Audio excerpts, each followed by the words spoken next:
ಆತ್ಮೀಯ ವಿದ್ಯಾರ್ಥಿಗಳೇ, welcome back to my YouTube classes. ವಿದ್ಯಾರ್ಥಿಗಳೇ, ನಾನು ನನ್ನ ಕಳೆದ ಅವಧಿಯಲ್ಲಿ SSLC ಬೋರ್ಡ್ ಅವರು ಕೊಟ್ಟಿರ್ತಕ್ಕಂಥ ಮಾಡೆಲ್ ಕ್ವಶನ್ ಪೇಪರ್ಗೆ ಉತ್ತರಗಳನ್ನ ಬಿಡಿಸ್ತಾ ಇದ್ದೆ. ಇಂದಿನ ಅವಧಿಯಲ್ಲಿ ಸಹ ನಾನು ಇನ್ನುಳಿದ ಪ್ರಶ್ನೆಗಳಿಗೆ ಉತ್ತರವನ್ನ ಬಿಡಿಸೋಣ. ಕೆಲವೊಂದಿಷ್ಟು ವೀಕ್ಷಕರು ಮತ್ತು ವಿದ್ಯಾರ್ಥಿಗಳು ಈ ನನ್ನ ಇಂದಿನ ಕ್ಲಾಸ್ ಬಗ್ಗೆ ಕಮೆಂಟ್ ಮಾಡಿದ್ದಾರೆ, ಕೆಲವೊಂದಿಷ್ಟು ಮೆಸೇಜ್ ಮಾಡಿದ್ದಾರೆ. ನಿಮ್ಮ ಕಾಮೆಂಟು, ಮೆಸೇಜು, ಲೈಕ್ಸು ನನಗೆ ಇನ್ನೂ ಹೆಚ್ಚಿನ ಕೆಲಸವನ್ನ ಮಾಡೋಕೆ, ಲೆಕ್ಕಗಳನ್ನ ಹೇಳೋಕೆ ಸಪೋರ್ಟ್ ಸಿಗುತ್ತೆ. ಯಾರ್ಯಾರು ಕಮೆಂಟ್ ಮಾಡಿದಾರ, ಮೆಸೇಜ್ ಮಾಡಿದಾರ, ನಿಮ್ಮೆಲ್ಲರಿಗೂ ತುಂಬ ಹೃದಯದ ಧನ್ಯವಾದಗಳು. ಬನ್ನಿ, ಪ್ರಶ್ನೆ ಬೋರ್ಡ್ ಮೇಲೆ ರೆಡಿ ಇದೆ. ಆ ಪ್ರಶ್ನೆನ ಓದ್ಕೊಂಡು ಕೊಟ್ಟಿರ್ತಕ್ಕಂಥ ಪ್ರಶ್ನೆಗೆ ಉತ್ತರವನ್ನ ಬಿಡಿಸೋಣ. ಓಕೆ ವಿದ್ಯಾರ್ಥಿಗಳೇ, ನೋಡಿ ಪ್ರಶ್ನೆ ಏನಿದೆ. Question number 19. Find the discriminant of the quadratic equation 2x² plus 3x minus 7 equal to 0 and determine the nature of the roots. So simple and wonderful question. ತುಂಬಾ ಬೆಸ್ಟ್ ಕ್ವಶನ್ ಇದು. ಈ ತರ ಒಂದು ಪ್ರಶ್ನೆ ಬೋರ್ಡ್ ಎಕ್ಸಾಮ್ ಅಲ್ಲಿ ಇದ್ದೇ ಇರುತ್ತೆ. So they are given one quadratic equation. ಅವರು ಒಂದು ವರ್ಗ ಸಮೀಕರಣ ಕೊಟ್ಟಿದ್ದಾರೆ. So what they are telling, we need to find out the discriminant, ಶೋಧಕವನ್ನ ಕಂಡುಹಿಡಿಬೇಕು. ಅದ್ರ ಜೊತೆಗೆ and also we need to find out nature of the roots, ಮೂಲಗಳ ಸ್ವಭಾವವನ್ನ ಕಂಡುಹಿಡಿಬೇಕು. ಇಲ್ಲಿ ಎರಡು ಕೆಲಸ ಮಾಡ್ಬೇಕು ನಾವು. ಓಕೆ, ಎಸ್, ಕನ್ನಡದಲ್ಲಿ ಏನಿದೆ ನೋಡಿ. 2x² plus 3x minus 7 equal to 0 ಈ ವರ್ಗ ಸಮೀಕರಣದ ಶೋಧಕ, ಡಿಸ್ಕ್ರಿಮಿನೆಂಟ್, ಶೋಧಕವನ್ನ ಕಂಡುಹಿಡಿಯಿರಿ. This is work number 1. ಇದು ಕೆಲಸ 1. ಮತ್ತೊಂದು ಕೆಲಸ, ಮತ್ತು ಮೂಲಗಳ ಸ್ವಭಾವವನ್ನು ನಿರ್ಧರಿಸಿ, nature of the roots find out ಮಾಡಬೇಕು. ಮೂಲಗಳ ಸ್ವಭಾವ ನಿರ್ಧರಿಸಿ ಅಥವಾ ವಿವೇಚಿಸಿ ಅಂತ ಹೇಳ್ತಾರೆ, ಅಥವಾ ಮೂಲಗಳ ಸ್ವಭಾವವನ್ನು ಬರೆಯಿರಿ ಅಂತ ಹೇಳ್ತಾರೆ. ತುಂಬಾ ಸಿಂಪಲ್ ಇದೆ.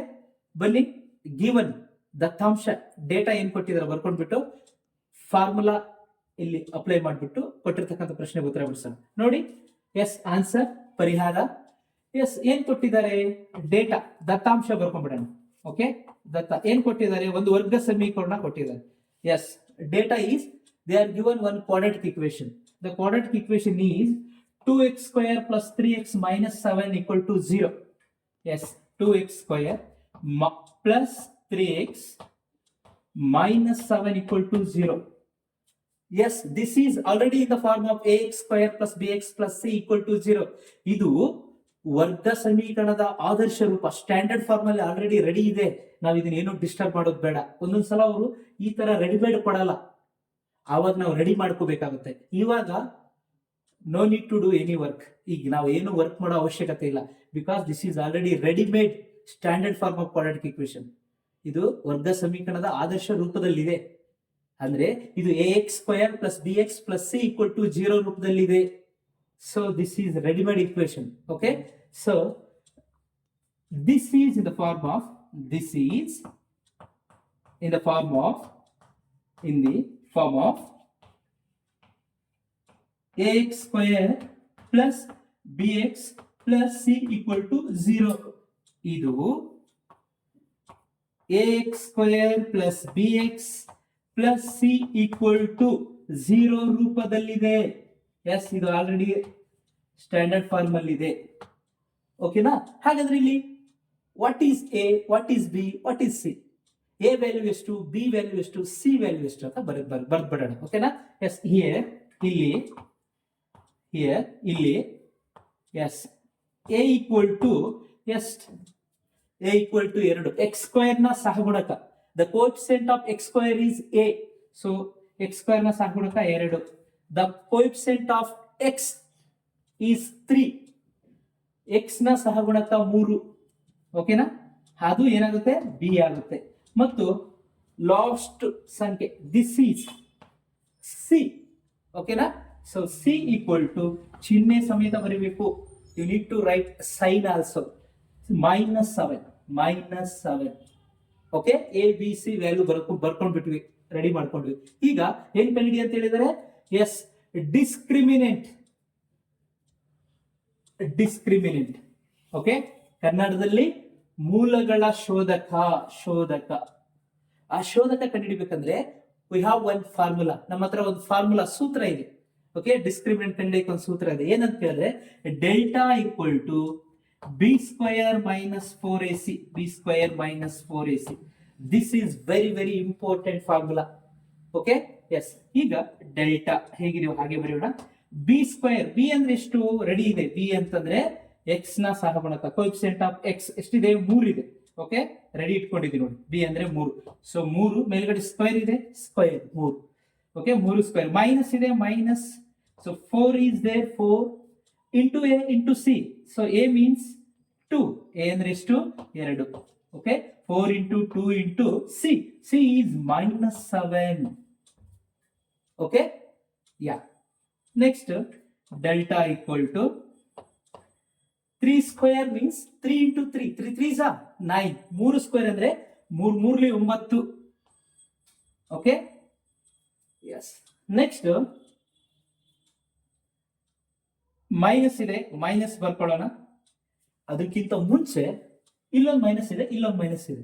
ಅಂದ್ರೆ ಒಂದು ಸ್ಟೆಪ್ ಕಡಿಮೆ ಮಾಡ್ಬೇಕಂದ್ರೆ ಡೈರೆಕ್ಟ್ ಆಗಿ ಮೈನಸ್ ಇಂಟು ಮೈನಸ್, ಚಿಹ್ನೆಗಳ ಗುಣಾಕಾರ, multiplication of signs, sign, SIGN, sign. Okay, ಚಿಹ್ನೆಗಳ ಗುಣಾಕಾರ. Minus into minus plus. Okay, ಚಿಹ್ನೆಗಳ ಗುಣಾಕಾರ ಮುಗೀತು. ನೆಕ್ಸ್ಟ್ ಪ್ರಾಡಕ್ಟ್ ಆಫ್ ನಂಬರ್ಸ್, ಸಂಖ್ಯೆಗಳ ಗುಣಾಕಾರ. 4 2 8, 8 7 56, 4 2 8, 8 7 56. ಓಕೆ, 56. ಡೆಲ್ಟಾ ಈಕ್ವಲ್ ಟು ಎರಡನ್ನು ಸೇರಿಸ್ಬಿಡಿ. 56 plus 9, 65. Okay, yes, 65. Delta equal to ಎಷ್ಟು ಬರುತ್ತೆ? 65 ಬರುತ್ತೆ. This 65 is greater than 0. ಈ 65 0ಗಿಂತ ದೊಡ್ಡದು.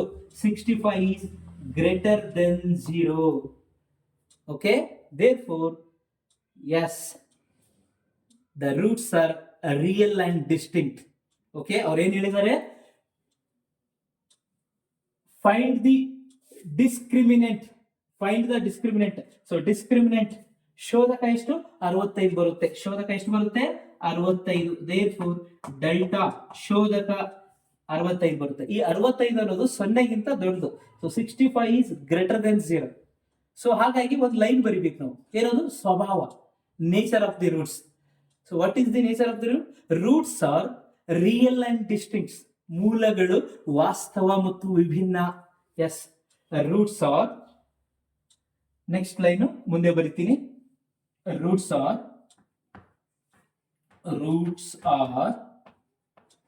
real and distinct. ವಿಭಿನ್ನ, distinct. ಎಸ್,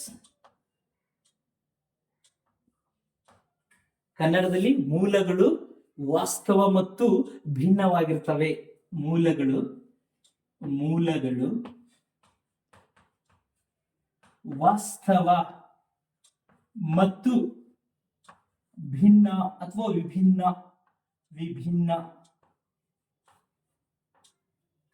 ಅರ್ಥ ಆಯ್ತಾ ವಿದ್ಯಾರ್ಥಿಗಳೇ? ಈ ಪ್ರಶ್ನೆಗೆ ಇಲ್ಲಿಗೆ ಉತ್ತರ ಮುಗೀತು.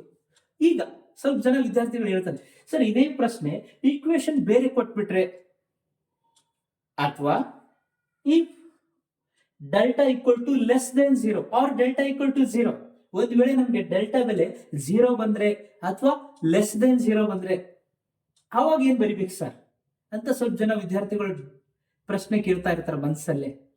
ಎಸ್, ಅದಕ್ಕೆ ಉತ್ತರ ಕೊಟ್ಬಿಡ್ತೀನಿ ನಾನು. ಓಕೆನಾ? ಇದು ಡೆಲ್ಟಾ ಬೆಲೆ ಪಾಸಿಟಿವ್ ಬಂದಿದೆ. ಓಕೆ, ಅಂದ್ರೆ ಗ್ರೇಟರ್ ದೆನ್ 0 ಬಂದಿದೆ. ಒಂದ್ ವೇಳೆ ಅದು ಡೆಲ್ಟಾ ಈಕ್ವಲ್ ಟು 0 ಬಂತ ತಿಳ್ಕೊಳ್ಳಿ. ಓಕೆನಾ? ನಿಮ್ದು ಯಾವ್ದಾದ್ರು ಒಂದು ಲೆಕ್ಕದಲ್ಲಿ ಇಫ್ ಡೆಲ್ಟಾ ಈಕ್ವಲ್ ಟು 0 ಬಂತಂದ್ರೆ, ಒಂದ್ ವೇಳೆ ಶೋಧಕ ಡೆಲ್ಟಾ ಈಕ್ವಲ್ ಟು 0 ಆದ್ರೆ ಎಸ್ ಏನ್ ಬರೀತಾರೆ ನೋಡೋಣ. The roots are real and equal. ಮೂಲಗಳು ವಾಸ್ತವ ಮತ್ತು ಸಮನಾಗಿರ್ತವೆ. Real and equal. ಓಕೆ, ಏನಂತ ಬರೀಬೇಕು? Roots are real and equal. ಮೂಲಗಳು ವಾಸ್ತವ ಮತ್ತು ಸಮನಾಗಿರ್ತವೆ. Okay, roots are real and equal. Okay, yes, these are the two more conditions. ಇಲ್ಲಿ ಒಂದು ಕಂಡೀಷನ್ ಆಲ್ರೆಡಿ ಯೂಸ್ ಮಾಡಿದ್ವಿ, ಇದು ಮತ್ತೊಂದು ಕಂಡೀಷನ್. ಕನ್ನಡದಲ್ಲಿ ಮೂಲಗಳು ವಾಸ್ತವ ಮತ್ತು ಸಮ. ಮೂಲಗಳು ವಾಸ್ತವ ಮತ್ತು ಸಮನಾಗಿರ್ತವೆ. ವಾಸ್ತವ ಮತ್ತು ಸಮನಾಗಿರ್ತವೆ. ಸಮನಾಗಿರುತ್ತವೆ. ಎಸ್. ಇನ್ನೊಂದು ಕಂಡೀಷನ್ ಇದೆ. ಇಫ್ ಒಂದ್ ವೇಳೆ ಡೆಲ್ಟಾ ಈಸ್ ಲೆಸ್ ದೆನ್ 0 ಅಂದ್ರೆ ಇಲ್ಲಿ ಡೆಲ್ಟಾ ಗ್ರೇಟರ್ ದನ್ 0 ಬಂತು, ಅವಾಗ ಕಂಡೀಷನ್ ಬರ್ದ್ಬಿಟ್ಟಿದೆ, ಆಲ್ರೆಡಿ ಬರ್ದ್ಬಿಟ್ಟಿದೆ ನೋಡಿ. ಇಂಗ್ಲಿಷ್ ಅಲ್ಲೂ ಬರ್ದಿದ್ವಿ, ಕನ್ನಡದಲ್ಲೂ ಬರ್ದಿದ್ವಿ. ಸರ್ ಒಂದ್ ವೇಳೆ ಡೆಲ್ಟಾ ಲೆಸ್ ದೆನ್ 0, 0ಕ್ಕಿಂತ ಚಿಕ್ಕದು. ಸರ್ 0ಕ್ಕಿಂತ ಚಿಕ್ಕ ಸಂಖ್ಯೆಗಳು ಯಾವ ಸರ್? ಮೈನಸ್ ಬರೋ ಸಂಖ್ಯೆ ಎಲ್ಲ 0ಕ್ಕಿಂತ ಚಿಕ್ಕದು. The numbers having minus sign are less than 0s. Example -1, -2, -3, -20, -80, -89, -100, -1000, -1000. That is also less than 0. ಸ್ವಲ್ಪ ಜನ ವಿದ್ಯಾರ್ಥಿಗಳು ಕನ್ಫ್ಯೂಸ್ ಮಾಡ್ಕೊಂಡು -1000 ನ ಗ್ರೇಟರ್ ದನ್ 0 ಅನ್ಕೊಂಡ್ ಬಿಡ್ತಾರೆ. No no no. If that number is having minus sign, 100% that number is less than 0. ಓಕೆನಾ? So ಹಾಗಾದ್ರೆ ಈ ತರ ಬಂದಾಗ ಏನ್ ಬರೀಬೇಕು? ಯಾವುದೇ ವಾಸ್ತವ ಮೂಲಗಳನ್ನು ಹೊಂದಿರುವುದಿಲ್ಲ. No real roots. No real roots. ಏನಂತ ಬರೀಬೇಕು? No real roots. Real roots. If delta is less than 0, -1, -2, -12, -24, anything. Okay? Negative numbers ಬಂದ್ರೆ ನೋ ರಿಯಲ್ ರೂಟ್ಸ್. ಕನ್ನಡದಲ್ಲಿ ಯಾವುದೇ ವಾಸ್ತವ ಮೂಲಗಳನ್ನು ಹೊಂದಿರುವುದಿಲ್ಲ. Okay? Delta is less than 0 ಆದಾಗ ಯಾವುದೇ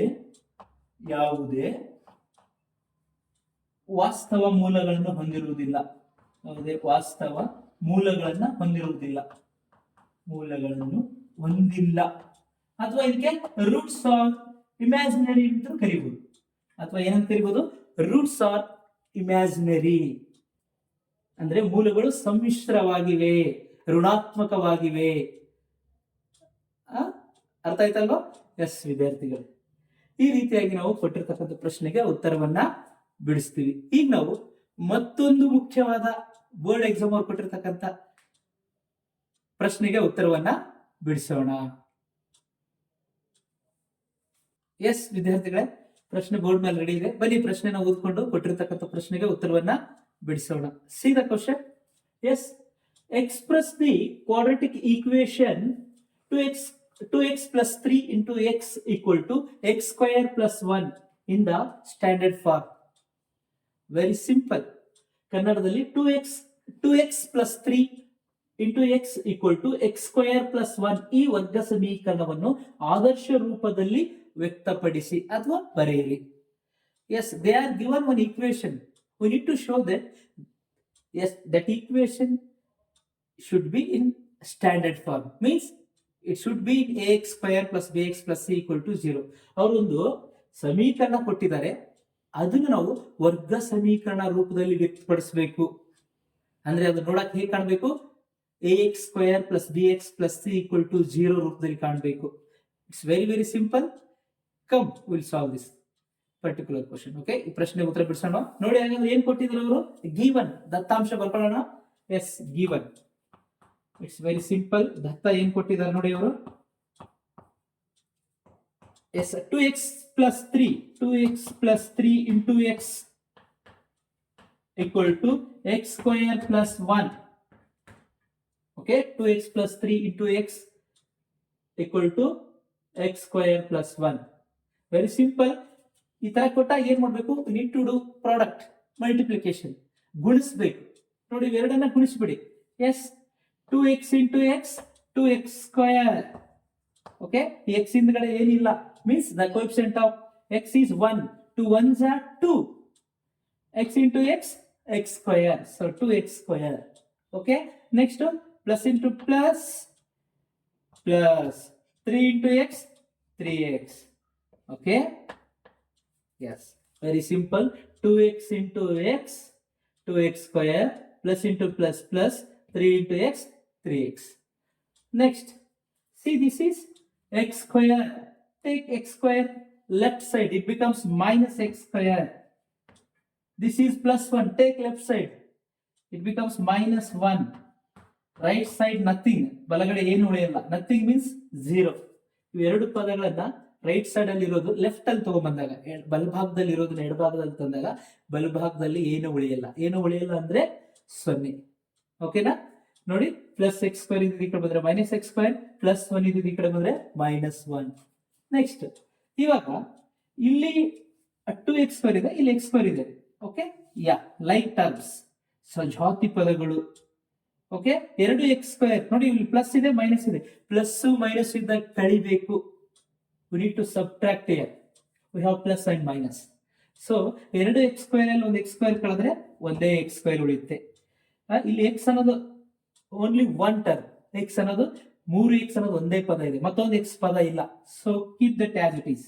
ಸೊ ಅದು ಹೇಗಿದೆಯೋ ಹಾಗೆ ಬರ್ದ್ಬಿಡೋಣ. ಇವು ಎರಡಿದ್ವಿ, ಸಿಂಪಲ್ ಮಾಡ್ಕೊಂಡಿದ್ವಿ. ಓಕೆ, ಸಂಕ್ಷೇಪಿಸಿದ್ವಿ, ಸಿಂಪ್ಲಿಫೈ ಮಾಡ್ಕೊಂಡಿದ್ವಿ. This is only one, right as it is. Next -1. Okay, -1 ನೋಡಿ, ಇಲ್ಲಿ ನಂಬರ್ ಸಹ ಒಂದೇ ಇದೆ. ಸೊ ಅದು ಹೇಗಿದೆಯೋ ಹಾಗೆ ಬರ್ಕೊಂಡ್ಬಿಡಿ. -1 equal to 0. Yes, this is required quadratic equation. Yes, ಇದೇ ವರ್ಗ ಸಮೀಕರಣ. ಯಾಕಂದ್ರೆ this is in the form of ax square plus bx plus c. This is in the form of ax square plus bx plus c equal to 0. Yes, ಇದು ನಮ್ಗೆ ಸಿಕ್ಕಿರೋದೇನು ಸಮೀಕರಣ ಇದೆ, ಇದು ax square plus bx plus c equal to 0 ರೂಪದಲ್ಲಿದೆ. ಇಷ್ಟು ಬರೆದ್ರೆ over, ಈ ಪ್ರಶ್ನೆಗೆ ಉತ್ತರ ಮುಗೀತು. ಬೇಕಂದ್ರೆ ಇಲ್ಲಿ ಎ ಅಂದ್ರೆ ಎಷ್ಟು, ಬಿ ಅಂದ್ರೆ ಎಷ್ಟು, ಸಿ ಅಂದ್ರೆ ಎಷ್ಟು ಅಂತ ಬರೀಬಹುದು, ಇಲ್ಲಾಂದ್ರೆ ಬಿಡ್ಬೋದು. ಓಕೆನಾ? ಹಿಯರ್ ಅಂದ್ರೆ ಇಲ್ಲಿ ಎ ಈಕ್ವಲ್ ಟು ಎಷ್ಟು, ಎಕ್ಸ್ ಸ್ಕ್ವೇರ್ ಹಿಂದ್ಗಡೆ ಏನಿಲ್ಲ, the coefficient of X square nothing means 1. So A value is 1, B value is 3. B value ಎಷ್ಟು ಬರುತ್ತೆ, ಇಲ್ಲಿ 3 ಬರುತ್ತೆ. ಓಕೆನಾ? ಬಿ ವ್ಯಾಲ್ಯೂ 3 ಬರುತ್ತೆ. ಎಕ್ಸ್ ನ ಸಹಗುಣಕ 3 ಇದೆ, 3. ಮತ್ತು ಸಿ ವ್ಯಾಲ್ಯೂ -1 ಬರುತ್ತೆ. C value is -1. ಅರ್ಥ ಆಯ್ತಲ್ವಾ? ಈ ರೀತಿಯಾಗಿ ನಾವು ಕೊಟ್ಟಿರ್ತಕ್ಕಂಥ ಪ್ರಶ್ನೆಗೆ ಉತ್ತರವನ್ನ ಬಿಡಿಸ್ತೀವಿ ವಿದ್ಯಾರ್ಥಿಗಳು. ಈಗ ನಾವು ಮತ್ತೊಂದು ಮುಖ್ಯವಾದ ಪ್ರಶ್ನೆಗೆ ಉತ್ತರವನ್ನ ಬಿಡಿಸೋಣ. ವಿದ್ಯಾರ್ಥಿಗಳೇ ನೋಡಿ, 21ನೇ ಪ್ರಶ್ನೆ ಬೋರ್ಡ್ ಮೇಲೆ ರೆಡಿ ಇದೆ, ಕನ್ನಡದಲ್ಲಿದೆ, ಇಂಗ್ಲಿಷ್ ಅಲ್ಲಿ ಇದೆ. ಬರೀ ಪ್ರಶ್ನೆನ ಓದ್ಕೊಂಡು ಕೊಟ್ಟಿರ್ತಕ್ಕಂಥ ಪ್ರಶ್ನೆಗೆ ಉತ್ತರವನ್ನ ಬಿಡಿಸೋಣ. See 21st question. Find the coordinates of the point which divides the line segment joining in the points 1,6 and 4,3 in the ratio 1:2 internally. Very nice question. Okay, so ಕನ್ನಡದಲ್ಲಿ 1,6 ಮತ್ತು 4,3 ಬಿಂದುಗಳನ್ನು ಸೇರಿಸುವ ರೇಖಾಖಂಡವನ್ನು 1:2 ಅನುಪಾತದಲ್ಲಿ ಆಂತರಿಕವಾಗಿ ವಿಭಾಗಿಸುವ ಬಿಂದುವಿನ ನಿರ್ದೇಶಾಂಕಗಳನ್ನು ಕಂಡುಹಿಡಿಯಿರಿ. ಸೊ ಪ್ರಶ್ನೆ ಅರ್ಥ ಆಯ್ತಾ? ತುಂಬಾ ಸಿಂಪಲ್. ನಮ್ಮ ಹತ್ರ ಒಂದು ರೇಖಾಖಂಡ ಇದೆ. Okay, we have one line segment. ನೋಡಿ, ಇಲ್ಲೊಂದು ರೇಖಾಖಂಡ ಇದೆ. So call this is AB. Okay, yes, ಇದನ್ನ ಒಂದು ಬಿಂದು ಆಂತರಿಕವಾಗಿ ವಿಭಾಗಿಸ್ತಾ ಇದೆ. ಎಸ್, ಇಲ್ಲಿದೆ ನೋಡಿ, ಇದಕ್ಕೆ ನಾವೇನಂತ ಕರೆಯೋಣ, P. ಓಕೆ, ಸೊ ಹಾಗಾದ್ರೆ ಎ ಮತ್ತು ಬಿ ನ ನಿರ್ದೇಶಾಂಕಗಳು, the coordinates of A and B is given. A ಮತ್ತು ಬಿ ಯ ನಿರ್ದೇಶಾಂಕಗಳು ಕೊಟ್ಬಿಟ್ಟಿದ್ದಾರೆ. ಇಲ್ಲಿದೆ ನೋಡಿ, 1,6 and 4,3. A yes 1,6 1,6. Yes, this is the coordinates of A. A ಬಿಂದುವಿನ ನಿರ್ದೇಶಾಂಕಗಳು. So B ಬಿಂದುವಿನ ನಿರ್ದೇಶಾಂಕಗಳು, the coordinates of B is 4,3. Yes, 4,3.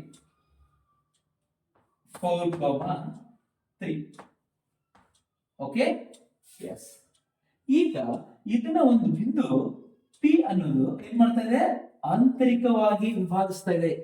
S, ಇಂಟರ್ನಲ್ಲಿ ನೋಡಿ, ಅವ್ರು ಏನ್ ಹೇಳ್ತಾ ಇದ್ದಾರೆ, 1:2 ಇಂಟರ್ನಲ್ಲಿ ಏನ್ ಮಾಡ್ತಾ ಇದೆ, ಡಿವೈಡ್ ಮಾಡ್ತಾ ಇದೆ. ಎಸ್, ಸೊ ಹಾಗಾದ್ರೆ ಇದ್ರದ್ದು ಕೋಆರ್ಡಿನೇಟ್ಸ್ ಗೊತ್ತಿಲ್ಲ, x, y, ಇದನ್ನ ನಾವು ಕಂಡುಹಿಡಬೇಕು. So this is M1 M2 1:2 ಅಂತ ಕೊಟ್ಟಿದ್ದಾರೆ M1 M2. Okay yes. So this is x1 y1. ಇದನ್ನ ಏನಂತ ಕರೆಯೋಣ ನಾವು? ಎ ನಿರ್ದೇಶಾಂಕಗಳನ್ನ x1 y1 ಅಂತ ಕರೆಯೋಣ. ಕಾಲ್ x1 y1 to the coordinates of A. So this is x2 y2, x2 comma y2. Okay. M1 M2. M1 is 1, M2 is 2. Yes, 1 is to 2. 1 2. Okay. We have one formula, section formula. Okay. Yes. ಬನ್ನಿ ಹಾಗಾದ್ರೆ ಏನ್ ಕೊಟ್ಟಿದ್ದಾರೆ ಇನ್ನೊಂದ್ಸಲ ಬರ್ಕೊಳ್ಳೋಣ. x1 y1 x2 y2 m1. S, m1 ಅಂದ್ರೆ ಎಷ್ಟು? 1 ಮತ್ತು m2 ಅಂತಂದ್ರೆ 2. ಇಲ್ಲಿ ಬರ್ದಿದ್ದೀವಿ. ಓಕೆನಾ? Everything is ready. So what is formula? ನಾನು ಸಿಂಪಲ್ ಆಗಿ ಹೇಳ್ಕೊಟ್ರೆ ಸ್ವಲ್ಪ ಜನರಿಗೆ ಸರ್ ಫಾರ್ಮುಲಾ ಸ್ವಲ್ಪ ದೊಡ್ಡದಿದೆ, ಕನ್ಫ್ಯೂಸ್ ಆಗುತ್ತೆ ಸರ್, ಸಿಂಪಲ್ ಮಾಡ್ಕೊಡಿ ಅಂತ ಕೇಳ್ತಾ ಇದ್ರು. ಎಸ್ ನೋಡಿ, p of x, y, p of x, y equal to mx plus mx divided by m1 plus m2. ನೋಡಿ, mx plus mx divided by m1 plus m2, comma my plus my plus my divided by m1 plus m2. ಇಲ್ಲಿಗೆ ಮುಗ್ದಿಲ್ಲ. S, ಇಲ್ಲಿ 1 2 2 1 1 2 2 1 ಅಂದ್ರೆ p of x, y equal to m1 into x2 plus m2 into x1 divided by m1 plus m2, comma m1 into y2 plus m2 into y1 divided by m1 plus m2. ಅರ್ಥ ಆಯ್ತಲ್ವಾ? So ಇದನ್ನೆಲ್ಲ ನೆನಪಿಟ್ಕೊಳ್ಳೋದು mx plus mx divided by m1 plus m2, my plus my divided by m1 plus m2, 1 2 2 1 1 2 2 1. ಹಿಂಗೆ ನೆನಪಿಟ್ಕೊಂಡ್ಬಿಟ್ರೆ ಖಂಡಿತವಾಗಿ ಒಂದ್ಸಲ ನೆನಪಿಟ್ಕೊಂಡ್ರೆ ಎರಡನೇ ಸಲ ಬರ್ದ್ಬಿಡ್ಬೋದು. Idea ಬಂತಲ್ವಾ? ಗೊತ್ತಾಯ್ತಾ? ಈಸಿಯಾಗಿ ಹೇಗೆ ನೆನಪಿಟ್ಕೊಳ್ಳೋದಂತ ಫಾರ್ಮುಲಾ ಗೊತ್ತಾಯ್ತಲ್ವಾ? ಎಸ್, ಈಗ so x1 y1 x2 y2 x2 y2 m1 m2 ವ್ಯಾಲ್ಯೂನ ಸಬ್ಸ್ಟಿಟ್ಯೂಟ್ ಮಾಡ್ಬಿಡಿ. ಇವೆಲ್ಲ ವ್ಯಾಲ್ಯೂನ ಇದರಲ್ಲಿ ಆದೇಶ ಮಾಡಿಬಿಟ್ರೆ ನಮಗೆ ಆನ್ಸರ್ ಸಿಕ್ಬಿಡುತ್ತೆ. p of xy ನ ನಿರ್ದೇಶಾಂಕಗಳು, the coordinates of p of xy will get. Okay, ಬನ್ನಿ ಹಾಗಾದ್ರೆ. Yes, p of x, y equal to m1 1 into x2 is 4 plus m2 2 is 2 into x1 is 1. okay, divided by m1 plus m2. m1 ಅಂದ್ರೆ 1, m2 ಅಂದ್ರೆ 2. so 1 plus 2, comma ಮತ್ತೆ m1 1 into y2 ಇಲ್ಲಿ ನೋಡಿ, this is y2. so y2 means 3. okay, plus m2 is 2 into y1 ಇಲ್ಲಿ ನೋಡಿ, y1 this is y1. okay, 6 divided by m1 plus m2 ಅಂದ್ರೆ 1 plus 2. m1 ಅಂದ್ರೆ 1, m2 ಅಂದ್ರೆ 2. ನೋಡಿ, simple ಕೊಟ್ಟಿದ್ದಾರೆ, ಭಯ ಪಡಬಾರ್ದು, ಈಸಿಯಾಗಿ ವ್ಯಾಲ್ಯೂ ಆಗ್ತಾ ಹೋಗ್ಬೇಕು. ಇವಾಗ ಮಲ್ಟಿಪ್ಲಿಕೇಶನ್ ಮಾಡ್ಬಿಡಿ. p of x, 3 x, y equal to 4 1s are 4 plus 2 1s are 2 divided by 2 plus 1 3. got it? 3 1s are 3 plus 2 6s are 12 divided by 1 plus 2 3. ಅರ್ಥ ಆಯ್ತಲ್ವಾ? ಈಗ 4 ಪ್ಲಸ್ 2 ಏನಾಗುತ್ತೆ ನೋಡಿ, 6 divided by 3. 12 plus 3 15 divided by 3. ಈಗ 3 1 3 3 2 6 3 1 3 3 2 3 1 3 3 5. so 2, 3. These are the coordinates of p of xy.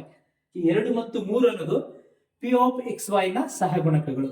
therefore p of x, y equal to 2, 3.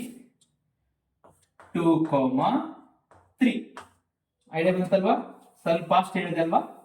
ತುಂಬಾ simple ಇದೆ, ತುಂಬಾ simple ಇದೆ. ಓಕೆ, 4 2 6 12 3 15 ಮೂರು ಟೇಬಲ್ ಇಂದ ಸಿಂಪ್ಲಿಫೈ ಮಾಡ್ಬಿಟ್ರೆ 3 1 ಜಾ 3 2 ಜಾ 3 1 ಜಾ 3 5 ಜಾ.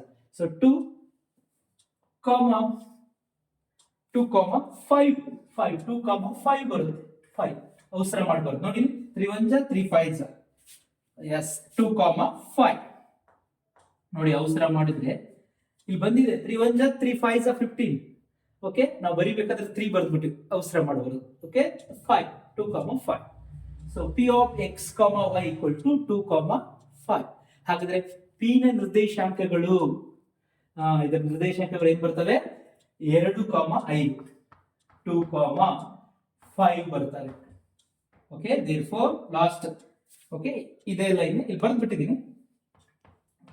ಪ್ಲಸ್ ಖಾಲಿ p of x, y equal to 2, 5. ಇದನ್ನ ಲಾಸ್ಟ್ ನಾವು ಬರ್ದಿದ್ದೀವಿ ನೋಡಿ. ಅರ್ಥ ಆಯ್ತಲ್ವಾ? ಬನ್ನಿ ಹಾಗಾದ್ರೆ ನೆಕ್ಸ್ಟ್ ಪ್ರಶ್ನೆಗೆ ಉತ್ತರವನ್ನ ಬಿಡಿಸೋಣ. ವಿದ್ಯಾರ್ಥಿಗಳೇ ನೋಡಿ, 22ನೇ ಪ್ರಶ್ನೆ ಬೋರ್ಡ್ ಮೇಲೆ ರೆಡಿ ಇದೆ. ಬನ್ನಿ ಪ್ರಶ್ನೆನ ಓದ್ಕೊಂಡು ಕೊಟ್ಟಿರ್ತಕ್ಕಂಥ ಪ್ರಶ್ನೆಗೆ ಉತ್ತರವನ್ನ ಬಿಡಿಸೋಣ. 22ನೇ ಪ್ರಶ್ನೆ ಇದೆಯಲ್ವಾ, ಇದು ಎಸ್ ತ್ರಿಕೋನಮಿತಿ ಅಥವಾ ತ್ರಿಕೋನಮಿತಿಯ ಪ್ರಸ್ತಾವನೆ, ಇಂಟ್ರೊಡಕ್ಷನ್ ಆಫ್ ಟ್ರಿಗ್ನೋಮೆಟ್ರಿ ಪಾಠಕ್ಕೆ ಸಂಬಂಧಪಟ್ಟಿದೆ. ಪ್ರತಿ ವರ್ಷ every year we will see this type of one question. ಪ್ರತಿ ವರ್ಷ ಈ ತರ ಒಂದು ಪ್ರಶ್ನೆ ಬಂದೇ ಬರುತ್ತೆ. ಬೇಕಾದ್ರೆ ನೀವು ಕ್ವಶನ್ ಪೇಪರ್ ತೆಗೆದು ನೋಡಿ. ಓಕೆನಾ? ಅದೇ ರೀತಿ ಒಂದು ಪ್ರಶ್ನೆ ಬಂದಿದೆ. ಈ ಲೆಕ್ಕ ರೆಡಿ ಆದ್ರೆ ಅವ್ರು ಯಾವುದೇ ಪ್ರಶ್ನೆ ಕೊಟ್ಟರು ನೀವು ಈಸಿಯಾಗಿ ಕಾನ್ಫಿಡೆನ್ಸ್ ಇಂದ ಆ ಪ್ರಶ್ನೆಗೆ ಉತ್ತರವನ್ನ ಬಿಡಿಸಬಹುದು. ಹಾಗಾದ್ರೆ ಬನ್ನಿ ಪ್ರಶ್ನೆನ ಓದ್ಕೊಂಡು ಕೊಟ್ಟಿರ್ತಕ್ಕಂಥ ಪ್ರಶ್ನೆಗೆ ಉತ್ತರವನ್ನ ಬಿಡಿಸೋಣ. See the question number 22. In the figure, find the value of tan P and cos R. ಒಂದು ಚಿತ್ರ ಕೊಟ್ಟಿದ್ದಾರೆ, ಒಂದು ಫಿಗರ್ ಕೊಟ್ಟಿದ್ದಾರೆ. ಆ ಫಿಗರ್ ಸಹಾಯದಿಂದ tan P ಮತ್ತು cos R ಬೆಲೆಗಳನ್ನ ಕಂಡುಹಿಡಿಯಿರಿ ಅಂತ ಹೇಳಿದ್ದಾರೆ. ಓಕೆನಾ? ಎಸ್, ಚಿತ್ರದಲ್ಲಿ tan P ಮತ್ತು cos R ಬೆಲೆಗಳನ್ನು ಕಂಡುಹಿಡಿಯಿರಿ. ಅವರು ಒಂದು ಲಂಬಕೋನ ತ್ರಿಭುಜ ರೈಟ್ ಆಂಗಲ್ ಟ್ರಯಾಂಗಲ್ ಕೊಟ್ಟಿದ್ದಾರೆ. ಆ ಚಿತ್ರನ ಹೆಲ್ಪ್ ತಗೊಂಡು ಇಲ್ಲಿದೆ ನೋಡಿ, tan P ವ್ಯಾಲ್ಯೂ ಎಷ್ಟು, cos R ವ್ಯಾಲ್ಯೂ ಎಷ್ಟು. ಓಕೆ, tan P ಬೆಲೆ ಕಂಡುಹಿಡಿಯಿರಿ, cos R ಬೆಲೆಗಳನ್ನ ಕಂಡುಹಿಡಿಯಿರಿ ಅಂತ ಹೇಳಿದ್ದಾರೆ. ತುಂಬಾ ಸಿಂಪಲ್ ಪ್ರಶ್ನೆ ವಿದ್ಯಾರ್ಥಿಗಳೇ. ನೋಡಿ ಚಿತ್ರ ನೋಡಿ. Yes, triangle PQR is a right angle triangle. ಇದು ಒಂದು ಲಂಬಕೋನ ತ್ರಿಭುಜ. ಒಂದ್ಸಲ ಇದು ಲಂಬಕೋನ ತ್ರಿಭುಜ ಅಂತಂದ್ರೆ ಅಲ್ಲಿ ಹೈಪೋಟೆನ್ಯೂಸ್ ಇರುತ್ತೆ, ವಿಕರ್ಣ ಇರುತ್ತೆ. So you know very well, ನಿಮ್ಗೆ ಗೊತ್ತು ಹೈಪೋಟೆನ್ಯೂಸ್ ಯಾವುದು? 90 ಡಿಗ್ರಿಗೆ ಆಪೋಸಿಟ್ ಇರೋ ಸೈಡ್ ನ ನಾವು ಹೈಪೋಟೆನ್ಯೂಸ್ ಅಂತ ಕರಿತೀವಿ. The side opposite to 90 degree is called hypotenuse. 90 ಡಿಗ್ರಿ ಕೋನಕ್ಕೆ ಅಭಿಮುಖವಾಗಿರ್ತಕ್ಕಂಥ ಬಾಹುನ ನಾವು ವಿಕರ್ಣ ಅಂತ ಕರಿತೀವಿ. So PR is hypotenuse. ನಾನು ಸಿಂಪಲ್ ಶಾರ್ಟ್ ಕಟ್ ಆಗಿ HYP ಅಂತ ಬರೀತೀನಿ. ಹೈಪೋಟೆನ್ಯೂಸ್ ಕನ್ನಡದಲ್ಲಿ ವಿಕರ್ಣ. ಓಕೆನಾ? ನಾವು P ನ ಕೋನವಾಗಿ ತಗೊಂಡ್ರೆ, if is an angle, P ನ ನಾವು ಒಂದು ಕೋನ ಅಂತ ತಗೊಂಡ್ರೆ, this is opposite side. Opposite side, ಅಭಿಮುಖ ಬಾಹು. ಅಭಿಮುಖ ಬಾಹು. ಓಕೆನಾ? Opposite side. ಸೊ ಪಕ್ಕದಲ್ಲಿರೋದು ಪಾರ್ಶ್ವ ಬಾಹು, ಅಡ್ಜಸೆಂಟ್ ಸೈಡ್. ಪಾರ್ಶ್ವ ಬಾಹು. Okay, ADJ simple shortcut ಆಗಿ ADJ ಅಡ್ಜಸೆಂಟ್ ಸೈಡ್ ಅಂತ ಬರೀತೀವಿ. ಗೊತ್ತಾಯ್ತಲ್ವಾ? 90 ಡಿಗ್ರಿಗೆ ಆಪೋಸಿಟ್ ಇತ್ತಂದ್ರೆ ಅದಕ್ಕೆ ಹೈಪೋಟೆನ್ಯೂಸ್. 90 ಡಿಗ್ರಿಗೆ the side opposite to 90 degree is called hypotenuse. 90 ಡಿಗ್ರಿಗೆ ಅಭಿಮುಖ ಇದ್ರೆ ಅದನ್ನ ವಿಕರ್ಣ ಅಂತ ಕರಿತೀವಿ. ಈ ಕೋನ P ಕಂಡುಹಿಡಿಬೇಕಂದ್ರೆ P ಗೆ ಅಪೋಸಿಟ್ ಏನಿದೆ QR. ದಿಸ್ ಈಸ್ ಅಭಿಮುಖ ಬಾಹು, ಅಪೋಸಿಟ್ ಸೈಡ್. ನೆಕ್ಸ್ಟ್ ಇರೋದೇ ಅಡ್ಜಸೆಂಟ್ ಸೈಡ್, ಪಾರ್ಶ್ವ ಬಾಹು. ಗೊತ್ತಾಯ್ತಲ್ವಾ?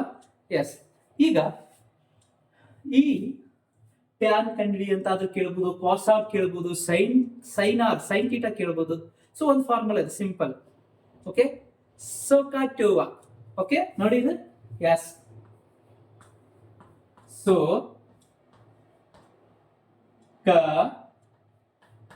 ಟೋವಾ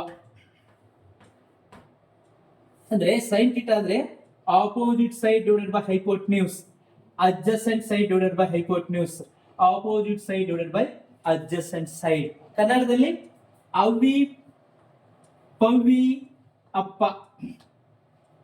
ಅವಿಪವಿ ಅಪ್ಪ ಅಲ್ಲ, ಸಿಂಪಲ್ ಆಗಿ ನೆನ್ಪಿಟ್ಕೊಳಕ್ಕೆ ಸರ್ ಸ್ವಲ್ಪ ನಮ್ ನೆನಪಾಗ್ಬಿಡುತ್ತೆ. ನಾವು ಸ್ವಲ್ಪ ಮ್ಯಾಥ್ಸ್ ಅಲ್ಲಿ ಸ್ವಲ್ಪ ಸ್ಲೋ ಇದೀವಿ ಅನ್ನೋರಿಗೆ ಸಿಂಪಲ್ ಫಾರ್ಮುಲಾ. ಓಕೆ, ನೀವು ಹೆಂಗ್ ಬೇಕಾದ್ರೆ ನೆನ್ಪಿಟ್ಕೊಳ್ಳಿ, ಒಟ್ಟಿನಲ್ಲಿ ಫಾರ್ಮುಲಾ ನೆನ್ಪಿಟ್ಕೊಂಡು ಕರೆಕ್ಟ್ ಆನ್ಸರ್ ಬರೀಬೇಕು. ನನಗೆ ಇದು ಸಿಂಪಲ್ ಅನ್ಸ್ತು. ಓಕೆ, ಅಂದ್ರೆ ಈಗ ಸೈನ್ ಥೀಟಾ ಕಂಡುಹಿಡಿಯೋದಂದ್ರೆ ಸೈನ್ ಥೀಟಾ ಸೂತ್ರ ಏನು?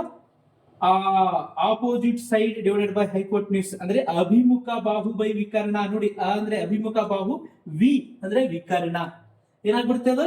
ಸೈನ್ ಥೀಟಾ ಆಗ್ಬಿಡುತ್ತೆ. ಸೈನ್ ಥೀಟಾ ಕೇಳಿಲ್ಲ ಈ ಲೆಕ್ಕದಲ್ಲಿ, ಕೇಳಬಹುದು ನೆಕ್ಸ್ಟ್ ಲೆಕ್ಕದಲ್ಲಿ ಎಕ್ಸಾಮ್ ಅಲ್ಲಿ, ಅದಕ್ಕೆ ರೆಡಿ ಮಾಡಿದೀನಿ. ನೋಡಿ, ಇಂಗ್ಲಿಷ್ ಅಲ್ಲಿ ಇದೆ ಸೈನ್ ಥೀಟಾ ಅಂತಂದ್ರೆ opposite side divided by hypotenuse. Cos theta ಅಂದ್ರೆ adjacent divided by hypotenuse. Adjacent divided by hypotenuse. Cos theta ಅಂತಂದ್ರೆ ಏನು? Adjacent by hypotenuse. ಅಂದ್ರೆ ಕನ್ನಡದಲ್ಲಿ ಪಾರ್ಶ್ವಬಾಹು ಬೈ ವಿಕರ್ಣ. ಓಕೆನಾ? ಬರಿತೀನಿ, ಇಲ್ಲಿ ಫುಲ್ ಡೀಟೇಲ್ ಆಗಿ ಬರಿತೀನಿ. ಇದು ಟ್ಯಾನ್ ಥೀಟಾ. ಟ್ಯಾನ್ ಥೀಟಾ ಅಂತಂದ್ರೆ opposite side divided by adjacent side. ಅಭಿಮುಖ ಬಾಹು ಬೈ ಪಾರ್ಶ್ವಬಾಹು. Okay, opposite side divided by adjacent side. ಕನ್ನಡದಲ್ಲಿ ಅಭಿಮುಖ ಬೈ ಪಾರ್ಶ್ವಬಾಹು. ಅದನ್ನೇ ನಾನು ಅಪ್ಪ ಅಭಿಮುಖ ಬೈ ಪಾರ್ಶ್ವ ಬೈ ವಿಕರ್ಣ, ಅಭಿಮುಖ ಬೈ ವಿಕರ್ಣ, opposite by adjacent side, adjacent side divided by hypotenuse, opposite side divided by adjacent side. ಹೇಳಿ ಬಂತಲ್ವಾ? ಸೊ ಸರ್ ಇದು ಬೇಡ ಸರ್, ಕನ್ಫ್ಯೂಸ್ ಆಗ್ತಾ ಇದೆ. Simple direct formula. ಏನ್ ಕಂಡಿದೆ ಅಂತ ಹೇಳಿದ್ರೆ ನೋಡಿ, tan p, yes, tan p, tan theta, yes, opposite side divided by adjacent side. ನಿಮಗೆ ನೆನಪಿಟ್ಕೋಬೇಕು ಏನೋ, ಅಭಿಮುಖ ಬಾಹು ಬೈ ಪಾರ್ಶ್ವಬಾಹು, opposite side divided by adjacent side. ಕನ್ನಡದಲ್ಲಿ ಅಭಿಮುಖ ಬೈ ಪಾರ್ಶ್ವಬಾಹು, ಅಭಿಮುಖ ಬಾಹು ಬೈ ಪಾರ್ಶ್ವಬಾಹು. ಇದು ನೆನ್ಪಿಟ್ಕೊಂಡಿರ್ಬೇಕು ನೀವು. ಟ್ಯಾನ್ ಥೀಟಾ ಅಂದ ತಕ್ಷಣ ಇದು ನಿಮ್ಮ ಮೈಂಡ್ ಅಲ್ಲಿ ಬರ್ಬೇಕು. ಪಾರ್ಶ್ವಬಾಹು. ಓಕೆ, ಅಭಿಮುಖ ಬಾಹು ನೋಡಿ, ಚಿತ್ರದಲ್ಲಿ ನೋಡಿ, ಅಭಿಮುಖ ಬಾಹು ಎಷ್ಟಿದೆ? 5 ಇದೆ. ಓಕೆ, ಪಾರ್ಶ್ವಬಾಹು ಎಷ್ಟಿದೆ ನೋಡಿ, ಇಲ್ಲಿ 12 ಇದೆ. ಹಾಗಾದ್ರೆ therefore tan p equal to 5/12. 5/12. Next tan ಆಯ್ತು. cos ಕೇಳಿದ್ರೆ cos ರೆಡಿ ಇದೆ.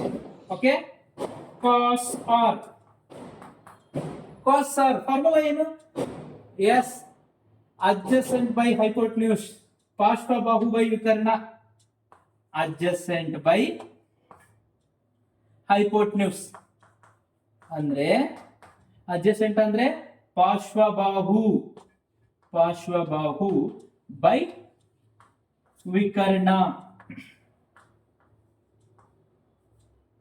ಇದಕ್ಕೆ ವಿದ್ಯಾರ್ಥಿಗಳು, ಇದಕ್ಕೆ ನಾವು ಚಿತ್ರ ಸ್ವಲ್ಪ ಚೇಂಜ್ ಮಾಡಬೇಕಾಗುತ್ತೆ. ಹೇಗೆ ನೋಡಿ, ಇದು ಚಿತ್ರ. ಓಕೆ, ಸೇಮ್ PQR ಅಂತ ಬರೀಬೇಕು. ಓಕೆನಾ? PQR ಬರೀಬೇಕು. ಇಲ್ಲಿ ಆವಾಗ P ಹತ್ರ ನಾವು ಆಂಗಲ್ ತಗೊಂಡಿದ್ವಿ. ಈಗ cos r ಅಂತ ಹೇಳಿದ್ರೆ r ಹತ್ರ ಆಂಗಲ್ ಮಾಡ್ಕೋಬೇಕು. ಇಲ್ಲಿ ಆಂಗಲ್ ಮಾಡ್ಕೋಬೇಕು. ಇಲ್ಲಿ ಓಕೆನಾ? ಇಲ್ಲಿ ಆಂಗಲ್ ಮಾಡಿದ್ರೆ ಇದಕ್ಕೆ ಅಪೋಸಿಟ್, ಇದು ಅಪೋಸಿಟ್ ಸೈಡ್ ಆಗ್ಬಿಡುತ್ತೆ. This is opposite, this is hypotenuse. ಈ PR ಹೈಪೋಟೆನ್ಯೂಸ್ ಆಗಿರುತ್ತೆ, ಯಾಕಂದ್ರೆ 90 ಡಿಗ್ರಿಗೆ ಅಪೋಸಿಟ್ ಇದೆ. ಓಕೆನಾ? ಗೊತ್ತಾಯ್ತಾ? ಚಿತ್ರ ಯಾಕೆ ಚೇಂಜ್ ಮಾಡ್ಕೊಂಡೆ? ಇಲ್ಲೇ ಮಾಡ್ಬೋದು, ಕನ್ಫ್ಯೂಸ್ ಆಗ್ಬಾರ್ದು ಅಂತ ಮತ್ತೊಂದು ಚಿತ್ರ ನೋಡಿ. PR 90 ಡಿಗ್ರಿಗೆ ಅಪೋಸಿಟ್ ಇದೆ. ಇಲ್ಲಿ ಅವ್ರು ಏನ್ ಕೇಳಿದ್ರು ಗೊತ್ತಾ? tan p cos p ಕೇಳಿಲ್ಲ, cos r ಅಂತ ಕೇಳಿದ್ದಾರೆ. ಸೊ r ಗೆ ಅಪೋಸಿಟ್ ಇರೋದು ಯಾವುದು? PQ. ಅದಕ್ಕೆ ಇದು ಅಪೋಸಿಟ್ ಆಗುತ್ತೆ. ಇದು ಅಡ್ಜಸೆಂಟ್. ಅದಕ್ಕೆ ಸೇಮ್ ಬರ್ದ್ಬಿಡಿ. 12, 13, 5. 12, 13 centimetre, 5 centimetre. ಓಕೆನಾ? ಸೇಮ್. ಎಸ್. ಈಗ ಪಾರ್ಶ್ವಬಾಹು ಎಷ್ಟಿದೆ? ಎಸ್, ಇದೆ ಪಾರ್ಶ್ವಬಾಹು ಇದೆ. ಇದು ವಿಕರ್ಣ. ನೋಡಿ, ಇಷ್ಟೆಲ್ಲ ರೆಡಿ ಇಟ್ಕೋಬೇಕು. ವಿಕರ್ಣ. ಇದು ಅಭಿಮುಖ ಬಾಹು. ಓಕೆನಾ? ಹಾಗಾದ್ರೆ ಪಾರ್ಶ್ವಬಾಹು ಎಷ್ಟಿದೆ? 5 ಸೆಂಟಿಮೀಟರ್ ಡಿವೈಡೆಡ್ ಬೈ ವಿಕರ್ಣ 13. ಇದು 5/12. tan p 5/12, cos r 5/13. ನೋಡಿ, ಹಾಗಾದ್ರೆ ಲಾಸ್ಟ್ ಲೈನ್ ಬರ್ಬಿಡಿ. therefore the value of cos r cos R ಬೆಲೆ ಎಷ್ಟಾಗುತ್ತೆ ಗೊತ್ತಾ? 5/13. ಅರ್ಥ ಆಯ್ತಾ ವಿದ್ಯಾರ್ಥಿಗಳೇ? ನೋಡಿ, ಅವರು ಟ್ಯಾನ್ ಪಿ ಮತ್ತು ಕಾಸ್ ಆರ್ ಬೆಲೆ ಕಂಡುಹಿಡಿದ ಅಂತ ಹೇಳಿದ್ರೆ ಟ್ಯಾನ್ ಪಿ ವ್ಯಾಲ್ಯೂ ಇಷ್ಟು, ಕಾಸ್ ಆರ್ ವ್ಯಾಲ್ಯೂ ಇಷ್ಟು. ಐಡಿಯಾ ಬಂತ? ಸೋಕಾಟೋವಾ ಸೈನ್ ಥೀಟಾ ಅಂದ್ರೆ opposite side divided by hypotenuse. Sine theta ಅಂತಂದ್ರೆ ಅಭಿಮುಖ ಬೈ ವಿಕರ್ಣ. Okay, cos theta means adjacent side divided by hypotenuse. Tan theta means opposite side divided by adjacent side. ಅವಿ ಪವಿ ಅಪ್ಪ, ಅಭಿಮುಖ by ವಿಕರ್ಣ. ಅಭಿಮುಖ ಡಿವೈಡೆಡ್ ಬೈ ವಿಕರ್ಣ ಅಂದ್ರೆ sine theta. Yes, cos theta ಅಂತಂದ್ರೆ ಪಾರ್ಶ್ವ ಬೈ ವಿಕರ್ಣ, ಕಾಸ್ ಥೀಟಾ. ಓಕೆ, ಅಪ್ಪ ಅಂತಂದ್ರೆ ಟ್ಯಾನ್ ಥೀಟಾ. ಏನಿದು? ಅಭಿಮುಖ ಬಾಹು ಬೈ ಪಾರ್ಶ್ವ ಬಾಹು. ಓಕೆನಾ? ಎಸ್, ಟ್ಯಾನ್ ಥೀಟಾ ಬಂದಿದೆ ನೋಡಿ, ಅಭಿಮುಖ ಬೈ ಪಾರ್ಶ್ವ ಅಪ್ಪ. Okay, yes. ಈ ರೀತಿಯಾಗಿ ನಾವು ಒಂದು ಮೈಂಡ್ ಮ್ಯಾಪಿಂಗ್, ಓಕೆ, ಅಂದ್ರೆ ಒಂದು ಮೈಂಡ್ ನಲ್ಲಿ ಒಂದು ಫಾರ್ಮುಲಾ ತಯಾರು ಮಾಡ್ಕೊಂಡು ಬಿಡಿಸಿದ್ರೆ ನಿಮ್ಗೆ ಆ ಸೂತ್ರಗಳು, ಆ ಫಾರ್ಮುಲಾ ಮರೆಯಲ್ಲ. ಈ ತರ ನೆನ್ಪಿಟ್ಕೊಂಡು ನೀವು ವರ್ಕ್ ಮಾಡಿದ್ರೆ ಎಕ್ಸಾಮ್ ಅಲ್ಲಿ ಯಾವುದೇ ಪ್ರಶ್ನೆ ಬಂದ್ರು ಆ ಪ್ರಶ್ನೆಗೆ ನೀವು ಈಸಿಯಾಗಿ ಉತ್ತರ ಬಿಡಿಸಬಹುದು ವಿದ್ಯಾರ್ಥಿಗಳ. ಗೊತ್ತಾಯ್ತಲ್ವಾ? ಸೊ ಈ ಲೆಕ್ಕಗಳು ನಿಮ್ಗೆ ಇಷ್ಟ ಆದ್ರೆ ನಿಮ್ಮೆಲ್ಲ ಸ್ನೇಹಿತರಿಗೆ, ಕರ್ನಾಟಕದ ಎಲ್ಲ ವಿದ್ಯಾರ್ಥಿಗಳಿಗೂ ನೀವು ಶೇರ್ ಮಾಡಿ ವಿದ್ಯಾರ್ಥಿಗಳು. ಖಂಡಿತ ಶೇರ್ ಮಾಡ್ಬೋದು, ತುಂಬಾ ವಿದ್ಯಾರ್ಥಿಗಳಿಗೆ ಅವಶ್ಯಕವಾಗಿ ಬೇಕಾಗಿದೆ. ಓಕೆನಾ? ಈ ವಿಡಿಯೋ ನಿಮ್ಗೆ ಇಷ್ಟ ಆದ್ರೆ ಎಲ್ಲ ಸ್ನೇಹಿತರಿಗೂ ಶೇರ್ ಮಾಡಿ. ಮತ್ತೆ ನಾನು ನನ್ನ ಮುಂದಿನ ಕ್ಲಾಸ್ ನಲ್ಲಿ ಇನ್ನುಳಿದ ಪ್ರಶ್ನೆಗಳಿಗೆ ಉತ್ತರವನ್ನ ಬಿಡಿಸ್ತೀನಿ. ಅಲ್ಲಿವರೆಗೂ stay connected with my YouTube channel. Okay, ಅಲ್ಲಿವರೆಗೂ ನನ್ನ ತರಗತಿಗಳನ್ನ ನೋಡ್ತಾ ಇದ್ದೀವಿ. Thank you.